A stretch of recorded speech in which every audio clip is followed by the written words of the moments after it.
So today we are going to do a squeegee blade flip and replacement. And so basically we have a worn out front blade here and pretty worn rear blade. And as you can see on this end, it's pretty deteriorated. Hull's gone. It's not really going to hang on very well. And this one here is deteriorated pretty badly on that side. However, we do have what we can see here, a nice square edge on both sides of the rear blade. So we do have a brand new edge to flip it to. So that's what we're going to do to utilize the new edges. And you can see the same on that side. So that blade should be fine. First thing you want to do is loosen these two knobs, one on one end of the squeegee and one on the other. You have to back them out quite a bit, and that'll allow you to pull that strap off.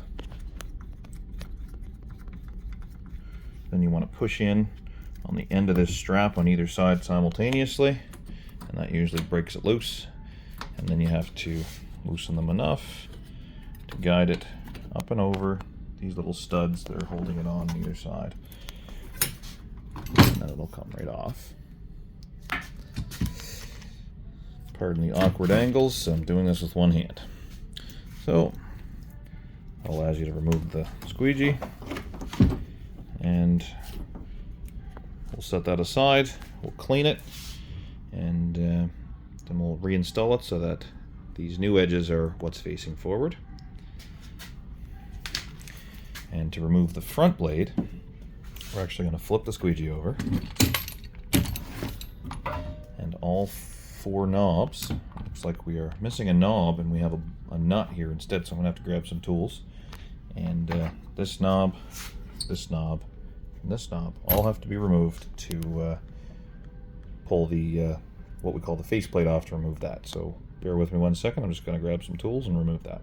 And there we have, they're all removed. I will grab a new knob out of my truck before leaving here so that they're not held on by nuts anymore. And so now we're going to go ahead and flip the squeegee back over. And this here again is what you call the faceplate. It has the 4 bolts welded to, and those come right up through.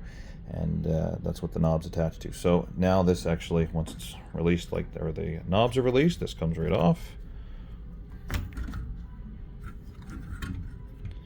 And as you can see, it definitely needs a cleaning as well. I'll set that down for a cleaning.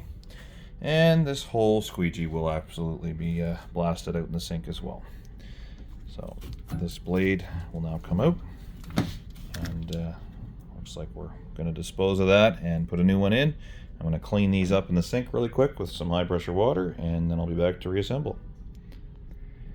And now that we have it all cleaned up to the best of our abilities with some high pressure hot water, we're going to go ahead and reassemble, starting with the front blade, which we have a brand new package here. We're going to pull that out and install the front blade first. So we have the front blade out. First thing we're going to do is align the center notches up, which is the large notch in the center, and we're going to drop the squeegee into the notch in the front of the squeegee where you got the old one from. And we are going to center this the best we can. The best way is always to line up this with the center of the inlet hole, and the rest should follow quite nicely. And so next we're going to put the faceplate on. So that drops down in the exact same way it came out, right into all 4 holes.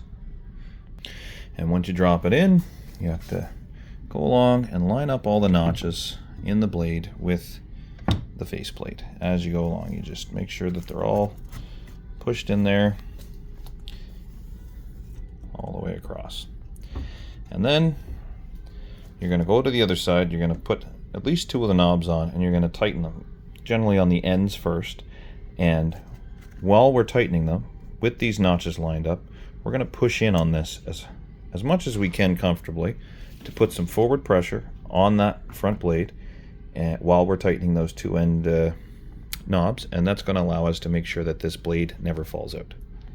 And where it is a 2-handed operation, I'm going to be pushing in right here, squeezing this against the frame, and tightening that at the same time on one side, then the other. And now that those are nice and snug in position, we are going to, sometimes If these faceplates are bent up, you may have to remove it and flex the ends in the downward position, or the downward direction, just a little bit to have them mount straight. This one seemed to be pretty good. It has a little tiny bend, but it's okay. So next we're going to put the rear blade on. Actually, it's the used rear blade we have on the floor. I'm going to set that in place, line it up with all these notches, and then take it from there. And so now that that is on, each notch is lined up and in place, we're going to go ahead and put the rear strap on. We have to make sure when we install the rear strap that these notches that line up with the longer tabs are pointing upwards. So we can do both sides simultaneously by squeezing in on it slightly, or with a one-handed operation. I'm going to go ahead and put one side in first, and then flex it around the other side. And you'll see that there's actually a nut holding the squeegee on. And right in there, sometimes you have to avoid that. So we'll tighten these down. We'll make sure that they don't hang up on the nut on either end, and line it up as we go. And then the squeegee will be installed. And there we have it. So new squeegee has been installed. Everything, make sure one last time that all these notches are in place on the front and rear. And and actually we have one, it's kind of loose, so I'm actually going to loosen it and push it forward a little bit just to tighten that in place. And then we're going to flip it over, install the other two knobs, and you always want to take it for a road test after you put a new blade on it and make sure your adjustments are good. And that's it. So we have that snugged up a little better. Flip this over. Our knobs go back on lightly, and it's ready to go.